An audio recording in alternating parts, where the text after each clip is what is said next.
Mr. President. Republican Leader. Mr. President, it's no secret that most Americans oppose the health care bill that Democrats jammed through Congress last March. It's also no secret that Democrats would like to move past it. But the fact is, the more Americans learn about this bill, the less they like it, and the more urgent it becomes for those who pledge to repeal and replace it to follow through. Opposition to the bill continues to build. And when two federal courts in a row rule that this bill is unconstitutional, and we learn every day of some other way it's not only making health care worse, but also hurting jobs and the economy, it's no wonder more Americans support repeal than oppose it. And that the percentage of those who say they support full repeal is higher now than ever. Americans are outraged that the promises they were made about this bill have turned out to be empty. And court rulings like the one out of Florida yesterday only add to the urgency of scrapping this bill and starting over. Leave aside for a moment all the broken promises. The first requirement of this law, or any law, is that it at least be constitutional. This bill apparently fails to meet that basic test. And as yesterday's ruling concluded, it can't be fixed.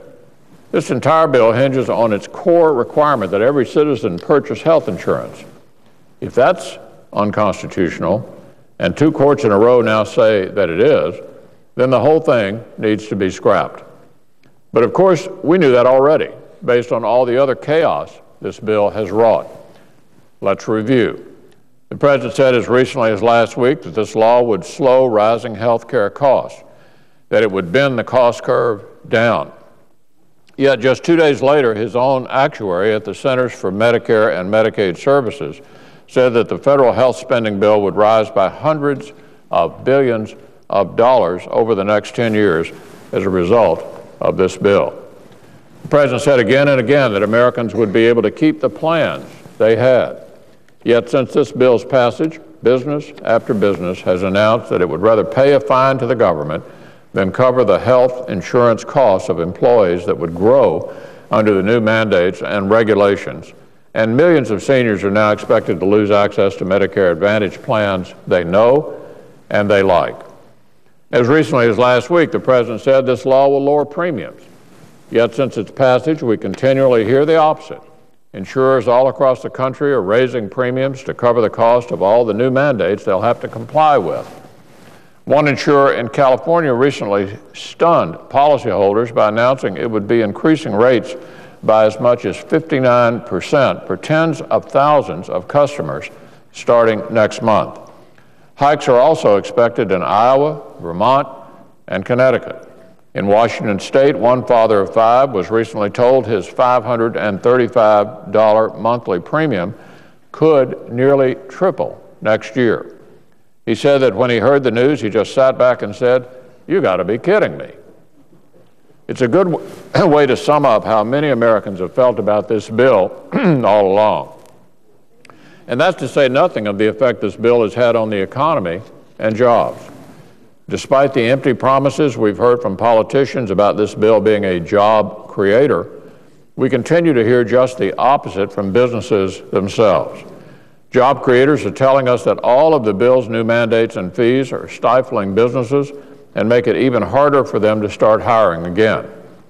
The National Federation of Independent Business says that if this bill stays intact, it will stifle the ability of businesses to hire, grow, and invest. Simply put, the NFIB said in a recent letter, Congress must repeal this bill immediately. To take just one example, Abbott Laboratories said last week it plans to cut nearly 2,000 jobs in response to changes in the healthcare industry, including this bill. And as I said, yesterday's ruling out of Florida only adds to the urgency of repeal. As if it weren't enough that this bill increases health care costs, increases insurance premiums, and is leading people to lose coverage they already have and like, it's also unconstitutional, something many opponents of the bill, including me, have been arguing all along. The state can no more compel Americans to buy health insurance under the Constitution than it can compel them to buy vitamins, even if it concluded they'd be good for our health. While Congress may have the power to regulate commercial activity, no court in our nation's history has ever interpreted that to mean that Congress can regulate commercial inactivity. Congress is regulating commercial inactivity as well, which is precisely what the health care bill would do. Most Americans have opposed this bill from the start because they were skeptical of all the claims that were being made about what it would do.